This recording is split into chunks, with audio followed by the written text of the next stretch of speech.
The last city on Thyler burned bright against the purple sky. High Counselor Veltara pressed her six-fingered hand against the control panel, watching the enemy ships block out the stars. The Voidborn had come just like they came to 1,000 worlds before. "Send the message," she whispered to her aide. "Send it on all frequencies. Someone must hear us." The signal went out across space, carrying the hopes of dying worlds. It spoke of an enemy that ate planets and turned stars into empty shells. It begged for help from anyone strong enough to fight back, but the galaxy had no warriors left. Only the peaceful species remained, and they could not stop what was coming. Captain Daeho Kim was drinking coffee when his ship picked up something strange. The Horizon's Edge was 3 months into a survey mission near the edge of known space.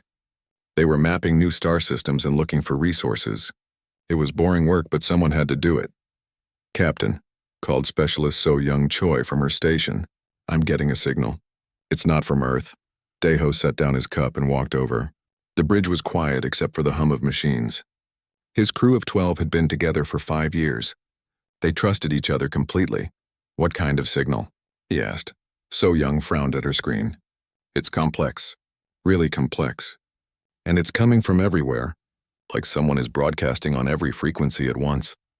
Dr. Hannah Park looked up from her research station. She was the ship's science officer, specializing in alien life. Not that they had ever found any alien life. Earth had been searching the stars for 300 years and found nothing but empty planets. "Let me hear it," Hannah said.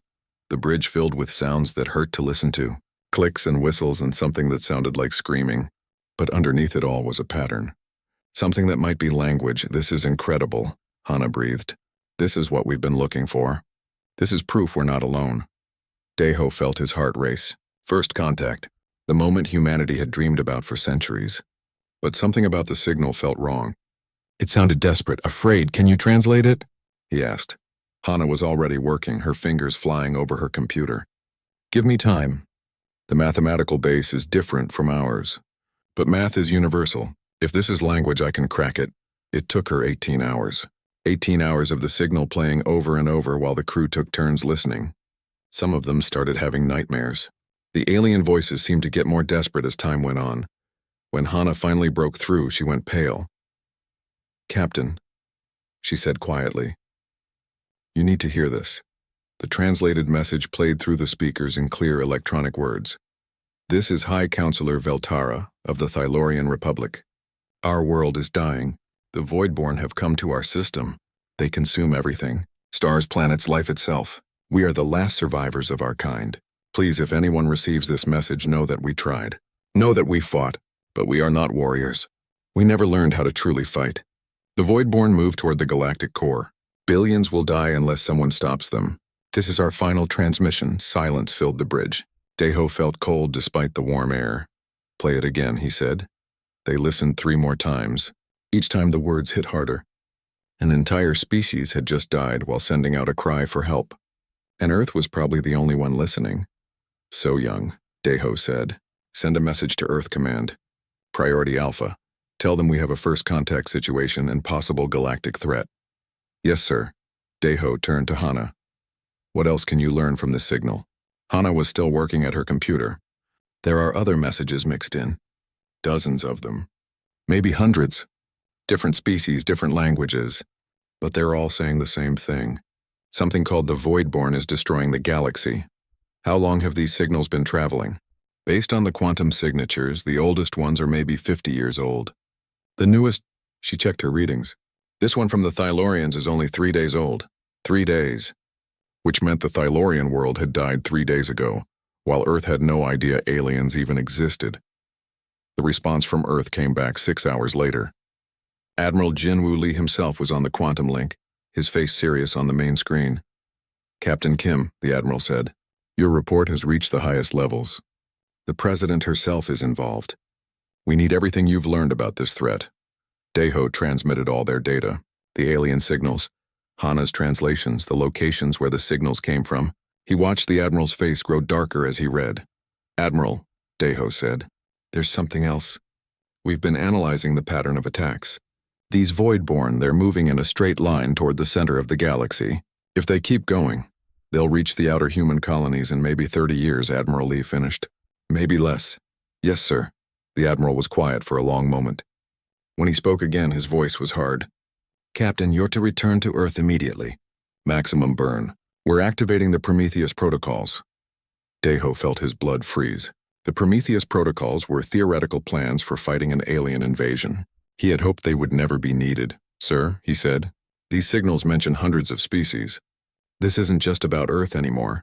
The entire galaxy is at stake. I understand, Captain. But Earth is what we can protect. What we must protect. Come home. We have work to do. The transmission ended. Deho stood on his bridge, staring at the stars. Somewhere out there, ancient civilizations were dying. Species that had existed for millions of years were being wiped out by something terrible, and Earth, which had just learned it wasn't alone in the universe, might be the only hope left. Helm, he said quietly. Set course for Earth. Maximum burn. Yes, sir. As the horizon's edge turned toward home, Deho thought about the message from the Thylorians. We are not warriors. We never learned how to truly fight, but Earth was different. Humanity had been fighting wars for thousands of years. They had learned to fight each other, to fight nature, to fight impossible odds. Maybe, just maybe, they had learned to fight well enough to save a galaxy. The ship jumped to faster than light speed, carrying the first news of alien life back to Earth. Behind them, the alien signals continued to broadcast across space, growing weaker as more worlds fell silent. Time was running out and humanity didn't even know the war had already begun. Earth was in chaos. The news that aliens existed had leaked within hours of Captain Kim's return. Riots broke out in major cities. Religious groups claimed it was the end times. Scientists celebrated while politicians argued about what to do next. But in the underground military complex beneath Mount Cheyenne, Admiral Jin-Woo Lee was reading reports that made his stomach turn. Show me again, he said to Dr. Hannah Park. Hannah activated the holographic display. A three-dimensional map of the galaxy appeared, with red dots marking where alien signals had originated. Most of the dots were dark now, meaning the signals had stopped. Only a few still flickered with transmitted distress calls.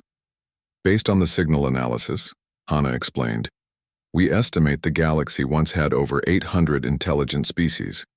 Now there are maybe 50 left, and the number keeps dropping. Commander Taemin Yoon stood beside them, studying the patterns. He was Earth's best special operations officer, a man who had spent 20 years fighting in Earth's hidden wars, wars the public never knew about. How long do we have? He asked. The Voidborn are moving at about 10% light speed, Hannah said. They seem to consume everything in a system before moving to the next. At their current rate, they'll reach the outer edge of human space in 28 years. 28 years to prepare for something that destroyed 800 civilizations, Admiral Lee muttered. What do we know about how they fight? Engineer Eunji Kang looked up from her technical station.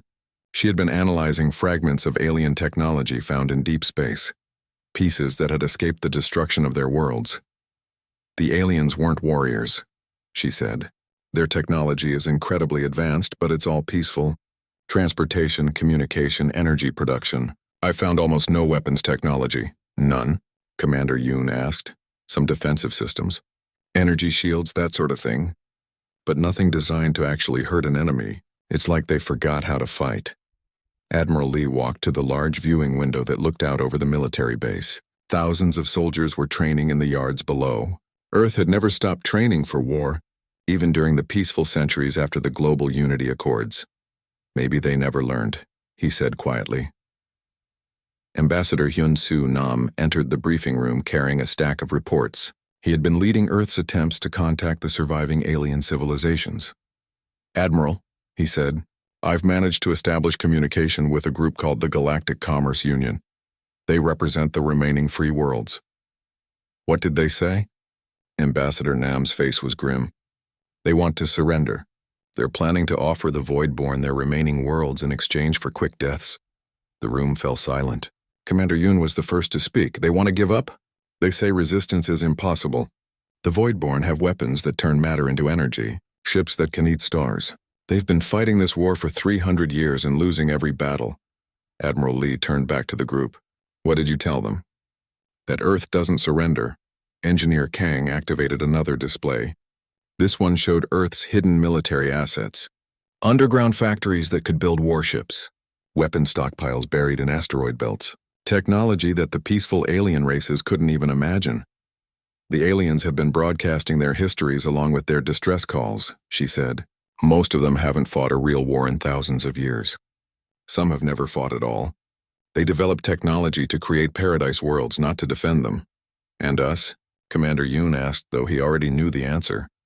Humans have fought continuously for our entire recorded history. We've turned warfare into a science. Even our entertainment is about fighting. Dr. Hannah Park pulled up another display, this one showing biological data. There's more. Based on the alien transmissions, we can analyze their physical capabilities. Most of them evolved on what they call garden worlds. Light gravity, perfect climate, no dangerous predators. Earth is different, Admiral Lee said. Earth is what they classify as a Class 12 death world, Hannah continued. High gravity, extreme weather, millions of species competing for survival. Everything about our evolution was shaped by conflict. Our muscles are denser, our reflexes faster, our brains wired for combat thinking. Commander Yoon smiled grimly. So we're naturally built for war? More than that. According to their classification system, a Class 12 death world should only produce primitive hunter-gatherers. The fact that we developed advanced technology while keeping our warrior instincts is apparently unprecedented. General Mi Kyung-seo entered the briefing room. She commanded Earth's planetary defense forces and had been coordinating with military leaders around the world. Admiral, she reported, the Global Defense Council has approved the Terran Response Plan. Every nation is contributing resources. We're building the largest military force in human history. How large? 200 ships within 5 years, 50,000 troops trained in zero-gravity combat, and we're developing weapons the aliens have never seen. Engineer Kang brought up technical schematics. We're adapting our fusion bombs for space combat. The aliens never developed nuclear weapons because they eliminated war before discovering nuclear physics. To them, our missiles will be like magic. What about the Voidborn? Admiral Lee asked. What do we know about them? Ambassador Nam consulted his reports. The surviving aliens described them as a collective consciousness. Individual units that share thoughts across space. They consume matter and energy to grow stronger. But here's the interesting part. They've never faced serious resistance. Explain. Every species they've encountered either surrendered immediately or put up token resistance. The Voidborn expect their enemies to give up after the first battle. They've never had to fight a long war. Commander Yoon's eyes lit up. They don't know how to handle determined resistance. Exactly. According to the alien records, the longest any species has fought them is 6 months. Most surrender within weeks. Admiral Lee walked back to the galaxy map. The red dots seemed to pulse like dying heartbeats. Soon there would be no signals left at all unless someone acted. How long until our fleet is ready? He asked. First battle group can launch in 18 months, General Seo replied. Full force deployment in 4 years. The aliens won't last 4 years, no sir. Current projections show total galactic extinction in 2 years. Admiral Lee stared at the map for a long moment. Earth had just learned it wasn't alone in the universe, only to discover that the universe was dying. 800 civilizations reduced to 50. Soon there would be even fewer. But Earth was different. Earth had spent thousands of years learning how to fight impossible odds. Earth had warriors. Change of plans, he said firmly. We launched the first fleet in 6 months. Skeleton crews, minimal supplies, maximum firepower. Sir, General Seo protested. The crews won't be fully trained. The ships won't be tested. The alternative is watching the galaxy die while we prepare. Admiral Lee turned to face his officers. Earth's children have always learned to fight by fighting. This won't be different. Commander Yoon stepped forward. What are our orders? Simple. We're going to do something the Voidborn have never seen. We're going to hit them first, hit them hard, and keep hitting them until they're dead or we are. Ambassador Nam looked uncertain. Sir, the surviving aliens think we're crazy for wanting to fight. They say humans are too aggressive, too violent. Admiral Lee smiled coldly. Maybe they're right. Maybe we are too violent. But right now the galaxy needs that violence pointed in the right direction.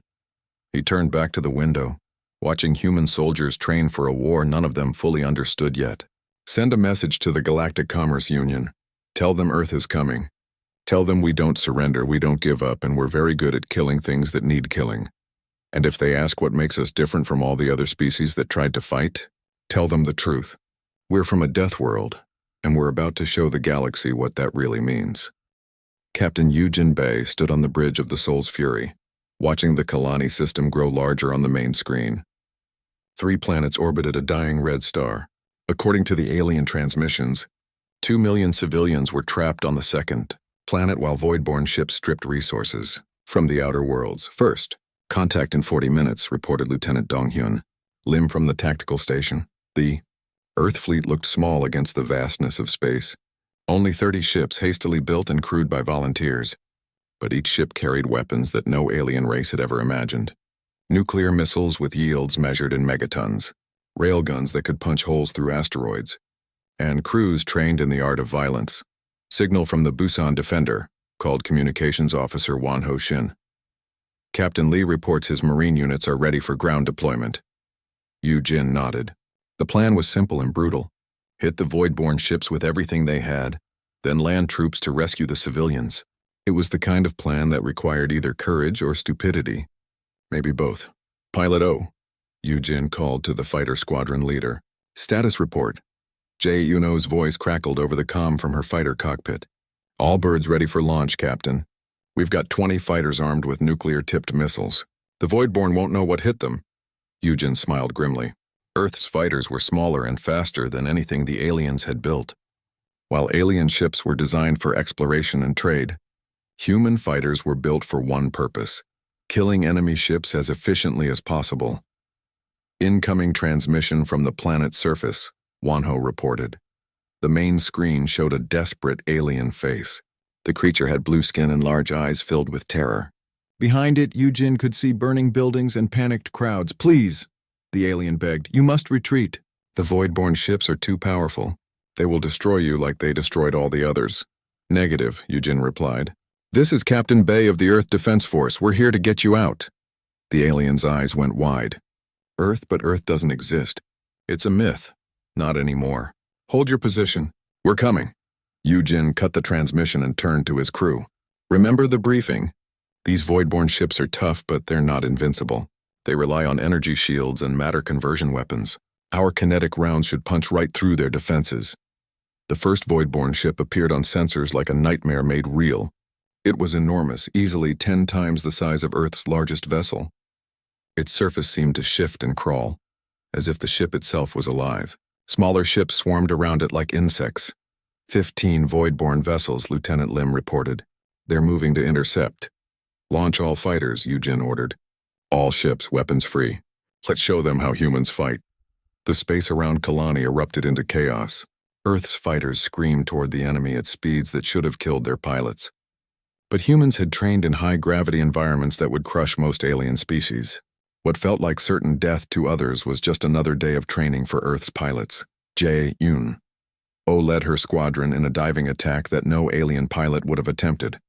She rolled her fighter between 2 void-born ships and fired a nuclear missile at point-blank range. The explosion lit up space like a new star. Direct hit, she reported. Their shields are down. The void-born ship tried to return fire, but human fighters were too small and fast to track effectively. More nuclear missiles found their targets. Ships that had terrorized the galaxy for centuries began to die under Earth's assault. But the largest void-born vessel was different. It absorbed the nuclear explosions and grew brighter, as if feeding on the energy. When it fired back, its beam weapon turned one of Earth's destroyers into expanding gas. New plan, Eugen announced. All ships target the big one. Continuous fire. Don't let it absorb the energy. What followed was unlike any battle in galactic history. Human ships ignored their own safety, charging straight at enemies that outmassed them 10-1. They used tactics that no sane alien would attempt.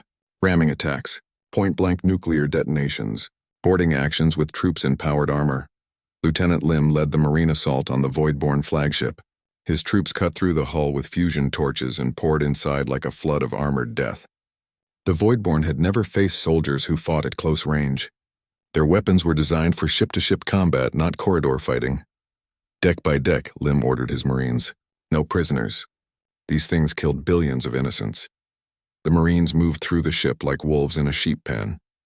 Their weapons were crude by galactic standards. Chemical explosives, magnetic accelerators, superheated plasma.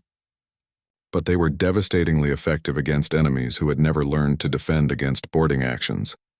Meanwhile, the space battle raged on. Earth's ships took terrible losses, but they kept fighting with a fury that shocked both friend and enemy. When the Daigu's Pride lost its main engines, Captain Park ordered ramming speed and drove his ship straight into a void-borne cruiser. Both ships died in nuclear fire, but the human crew's sacrifice saved 3 civilian transports. The turning point came when Sergeant Wan Ho Shin discovered something incredible in the void-borne ship's central chamber. The enemy wasn't machines or monsters. They were living beings just like the species they destroyed, but they were connected somehow, sharing thoughts across space. "Captain," he reported over the comm, "you need to see this. The Voidborn, they're not evil. They're desperate. Their original universe is dying and they're trying to consume this one to survive. The revelation changed everything. The human assault teams began targeting the connection nodes instead of the Voidborn themselves. Cut off from their collective consciousness, the individual creatures became confused and afraid. Within 6 hours, the battle was over. Every Voidborn ship was either destroyed or captured. The human fleet had lost half its vessels, but they had accomplished something unprecedented. They had defeated the Voidborn in open combat. The alien civilians on the planet below watched in amazement as human transport ships landed to evacuate them. They had expected to die like so many others across the galaxy. Instead, these strange warriors from a mythical world had saved them. "This is impossible," whispered the blue-skinned alien leader as human medics treated the wounded. "The Voidborn have never been defeated. Not once in 300 years. Captain Yu Jin, his uniform torn and his face blackened with smoke, looked down at the alien. "That's because no one ever fought them properly. You tried to match their technology. We went straight for their throat, but the cost. So many of your people died." Yu Jin's expression hardened. "That's what soldiers do. We die so others can live. It's what we've always done." News of the victory spread across the galaxy faster than light itself. The surviving alien civilizations couldn't believe the reports. Earth's small fleet had done what 800 species could not. They had beaten the Voidborn, but Yu Jin knew this was just the beginning. One battle didn't win a war, especially against an enemy that controlled most of the galaxy. As his remaining ships prepared to jump to the next battle, he sent a message back to Earth. "Mission accomplished. Kalani is free. But we're going to need a bigger fleet." The message reached Admiral Lee on Earth 12 hours later. He read it while standing in a factory that was producing warships around the clock. The victory at Kalani had proven something important. Humans could fight the Voidborn and win. But it had also revealed the true scale of the challenge. The galaxy was vast and the Voidborn controlled most of it. Earth would need to build an army unlike any in human history. "Double production," he ordered. "Triple it if you have to. The galaxy is counting on us now." Above Earth, the stars looked different somehow. They were no longer distant points of light, but worlds that needed saving. And humanity, for the first time in its history, had the chance to be heroes on a galactic scale. The war for the galaxy had begun, and Earth's Deathworlders had fired the first shot. 6 months after Kalani, the galaxy had changed. Admiral Kyung-ho Park stood in the command center of the massive space station orbiting Nexus Prime, the first liberated world to volunteer as a human military base. Through the viewing ports, he could see ships from dozens of alien species working alongside Earth vessels. "Status report," he ordered. Colonel Sun Hee Kwan looked up from her tactical display. She commanded the newly formed hunter-killer units, special forces teams designed specifically for fighting Voidborn. 17 successful liberation campaigns this month, Admiral. We've freed 42 worlds total. Casualties? Heavy but acceptable. The aliens are learning our tactics. Casualties are down 30% from last month. Admiral Park nodded. The Terran War College had been his idea. Instead of just fighting alongside alien forces, humans had begun training them in Earth's military doctrine. It was working better than anyone had hoped. Dr. Jun Ho Han approached from the research section. He had been studying captured Voidborn technology and biology for months, trying to understand their enemy. "Admiral, I have new findings about the Voidborn collective consciousness." "Show me." Han activated a holographic display showing the complex neural networks they had discovered in Voidborn ships. Each individual Voidborn is connected to all others through quantum entanglement. They share thoughts, memories, even emotions across vast distances, which makes them incredibly coordinated, Admiral Park said. "Yes, but it's also their weakness. The network requires constant maintenance. If we can disrupt the quantum fields that link them, individual Voidborn units become lost and confused. Commander Yunsu Jung joined the briefing. She led Earth's Psychological Warfare Division, a concept that had never existed in galactic warfare before humans arrived. We've been testing disruption techniques on captured Voidborn. When cut off from the collective, they exhibit behaviors consistent with severe anxiety and depression, meaning they don't want to fight anymore. Some even try to communicate. I think the Voidborn collective forces individual units to participate in the conquest. Without that pressure, many of them just want to go home. Admiral Park studied the data. Earth's victories hadn't just been about superior firepower. They had been about understanding their enemy in ways no previous civilization had attempted. What about their origin point? Dr. Han pulled up stellar maps. Based on quantum signature analysis, the Voidborn entered our galaxy approximately 400 years ago. They came from the direction of the galactic void, the empty space between galaxies. Another universe? Possibly. Or the dead remains of one. The energy signatures suggest they're refugees, not conquerors. Their original reality may have suffered some kind of collapse. This information had changed how many humans viewed the war. The Voidborn weren't evil invaders. They were desperate survivors trying to find a new home. But their method of survival required destroying every other form of life in the galaxy. Admiral, Colonel Kwan interrupted. Incoming priority transmission from Earth Command. The main screen flickered to life, showing Admiral Jinwoo Lee's face.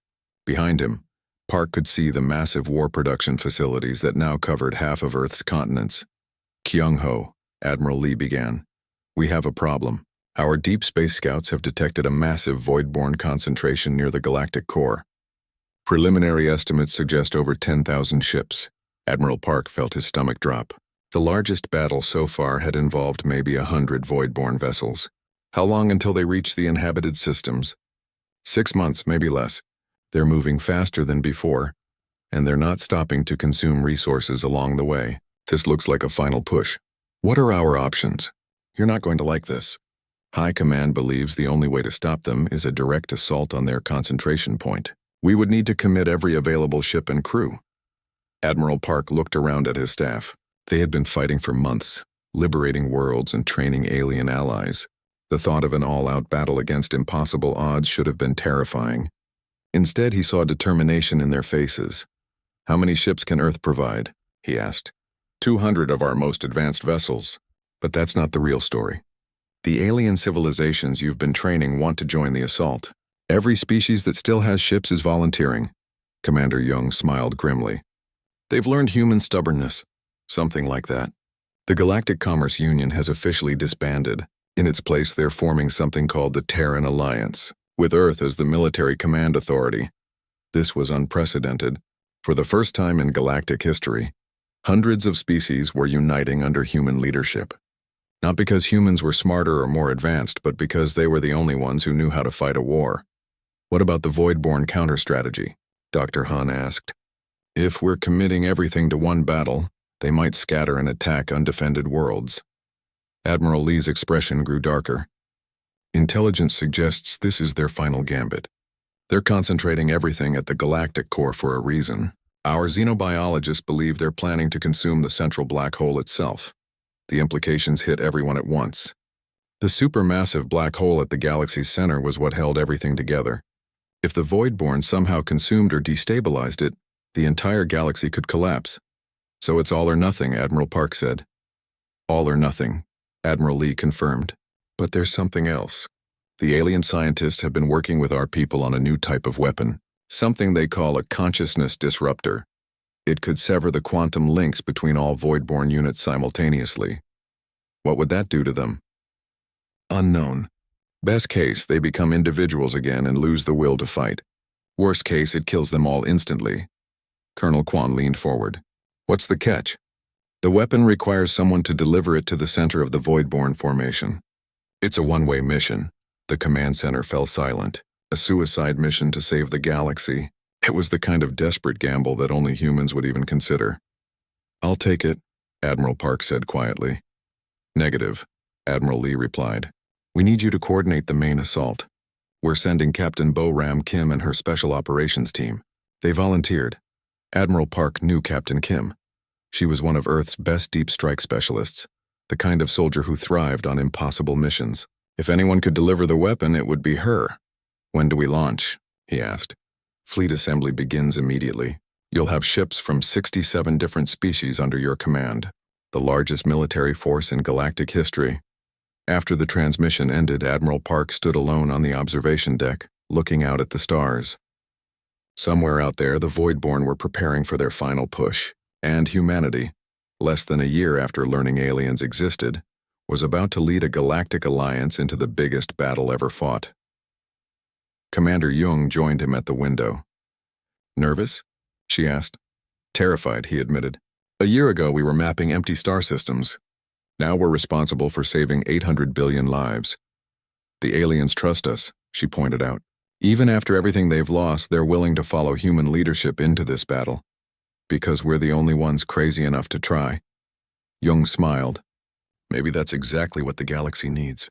A little bit of human craziness." Admiral Park activated his communicator. "All hands, this is Admiral Park. In 72 hours, we launched the largest military operation in galactic history. We're going to take the fight directly to the enemy's heart. Some of us won't come back. Maybe none of us will. But if we fail, there won't be a galaxy left to mourn us." He paused, looking out at the Allied fleet assembling in space. Ships from dozens of worlds, all united under Earth's banner. "The Voidborn think they can destroy us because we care about others. They're wrong. We're stronger because we care, and we're about to prove it." The final battle for the galaxy was about to begin, and humanity would lead the charge. The galactic core was beautiful and terrible. Fleet Admiral In-Ho Song watched from the bridge of the Eternal Soul as the massive Allied fleet emerged from hyperspace. Before them stretched a sight that would haunt him forever. 10,000 Voidborn ships arranged in perfect geometric patterns around the central black hole, like a vast mechanical flower of death. "Fleet status," he ordered. Commander Haewon Lee consulted her displays. 2,000 Allied vessels from 73 species. Human ships are taking point positions. All units report ready for combat. 2,000 ships against 10,000. The odds were impossible, but the galaxy had no choice. If the Voidborn succeeded in whatever they planned to do to the black hole, everything would end. "Signal from Captain Kim," reported Communications Officer Tae-Young Lim. Captain Boram Kim's face appeared on screen. She was aboard the stealth ship Silent Thunder, carrying the consciousness disruptor weapon that might end the war. Behind her, Major Chanwoo Ryu and his elite assault team checked their equipment one final time. "Admiral," Kim said calmly, "we're beginning our approach. The Voidborn formation has gaps near the stellar debris field. We can slip through." "Understood, Captain. The fleet will begin the main assault in 30 minutes. That should draw their attention.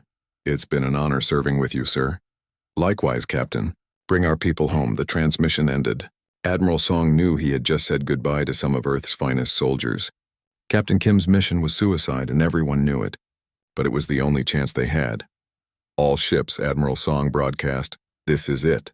For 300 years, the Voidborn have terrorized this galaxy. Today, we end their reign of terror. For Earth, for all free peoples, attack." The Allied fleet surged forward like a tidal wave of metal and energy. Human ships led the charge, their crews screaming battle cries that echoed across radio frequencies.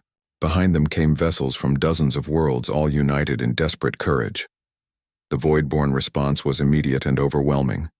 Energy beams that could vaporize moons lanced out from their formation. Matter conversion weapons turned entire ships into expanding clouds of gas. The space around the galactic core became a hell of destruction and death. But the Allied fleet kept coming. Ships died by the hundreds, but their sacrifice bought time for others to close the distance. Human tactical doctrine had been drilled into every crew. Get close, hit hard, never retreat. Major Ryu's voice crackled over the comm from the Silent Thunder.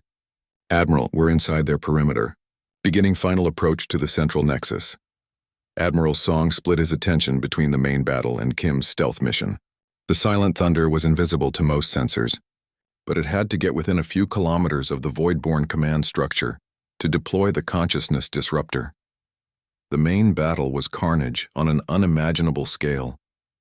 The human carrier New Busan took a direct hit that should have destroyed it instantly, but Captain Jae-Sun Park kept his ship fighting even as half the hull vented into space. His fighters continued launching from the wreckage until the end. "Admiral," Commander Lee reported, "we've lost 40% of the fleet. The aliens are asking for permission to retreat." "Denied." Admiral Song replied without hesitation. "If we fail here, there's nowhere to retreat to." The alien ships hesitated for a moment, then resumed their attack with renewed fury. The Thylorians, whose homeworld had been the first to die, fought with desperate courage. The Kalani survivors, whom humans had rescued months ago, threw their ships against impossible odds without flinching. Meanwhile, Captain Kim guided the Silent Thunder through the chaos. The Voidborn formation was so vast that even their enormous sensors couldn't cover every angle. But as they approached the central nexus, the true scope of the enemy plan became clear. "Dear God," whispered Major Ryu, "they're building something around the black hole." A massive structure was taking shape, constructed from the matter of consumed worlds. It looked like a ring or gateway, perfectly aligned with the black hole's event horizon. Whatever it was almost complete. "Captain," Dr. Junho Han's voice came over the comm from the research ship Insight. "Those readings, if they activate that device, it won't just consume our galaxy. It will open a pathway to others." The full horror hit everyone at once. The Voidborn weren't just trying to consume this galaxy. They were building a bridge to spread their destruction to every other galaxy in the universe. "All ships," Admiral Song broadcast.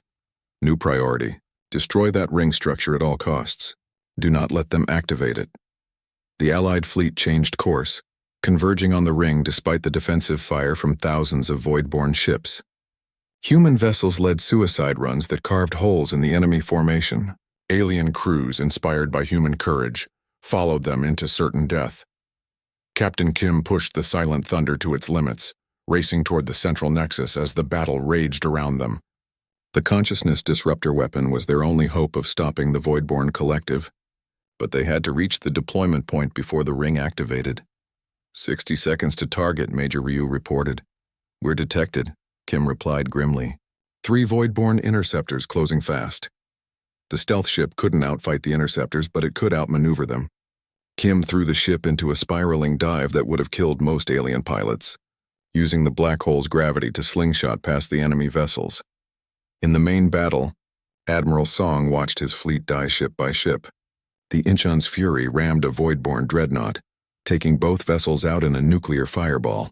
The alien cruiser Hope of Thyler continued firing even as its hull cracked apart. Everywhere he looked, crews were dying to buy a few more seconds for Kim's mission. 30 seconds to deployment, Kim reported. The ring around the black hole began to glow with energy that hurt to look at. Space itself seemed to bend and twist as the device prepared to activate. Reality started to come apart at the edges. "Now or never," Major Ryu said.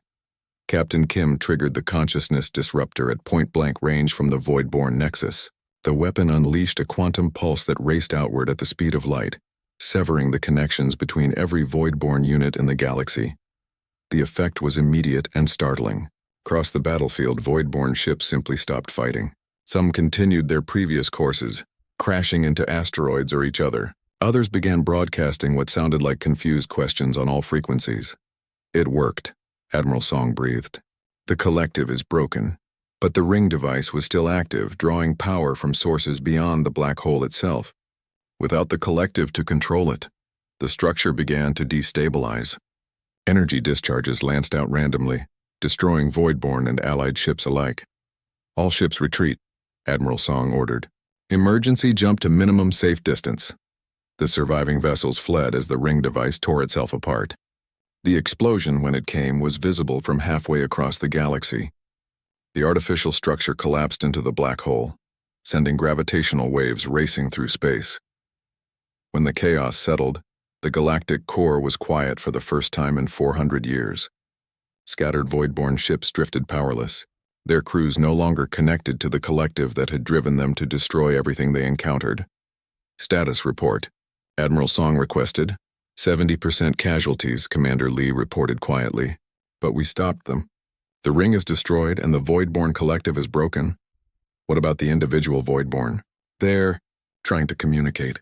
Translation algorithms are working on their transmissions now." The first translated messages were heartbreaking. Individual Voidborn, freed from the collective for the first time in centuries, were asking where they were and what they had done. Many seemed to have only fragments of memory from their time as part of the collective. "Admiral," came Captain Kim's voice over the comm. The silent thunder had somehow survived the ring's destruction. "We're receiving a transmission from what appears to be a void-born leader. Put it through." The alien that appeared on screen was unlike the terrifying creatures they had fought. This void-born looked tired and sad, its biomechanical features somehow expressing deep regret. I was the one you called the Collective Prime," it said in halting but understandable language. "We remember now. We were not always destroyers. We were explorers once, scientists, artists. Our universe was dying, and we fled to yours. But the Collective, it made us forget who we were." Admiral Song studied the creature. "What do you want now?" "To atone. To repair what we have broken. We know we cannot bring back the worlds we consumed, but perhaps we can help the survivors rebuild." It was an offer no one had expected. The greatest enemy in galactic history, asking for the chance to make amends. "That decision isn't mine to make," Admiral Song replied, "but I'll carry your message to the Galactic Alliance." Alliance? The organization that replaced the old Commerce Union. Humans lead the military forces, but all species have equal voice in governance. It's something new. The Voidborn seem to consider this. Perhaps there is hope after all. We have technologies that could restore dead worlds, resurrect extinct species. If you would allow us to try. The transmission ended, leaving Admiral Song to contemplate an impossible situation. The war was over, but what came next might be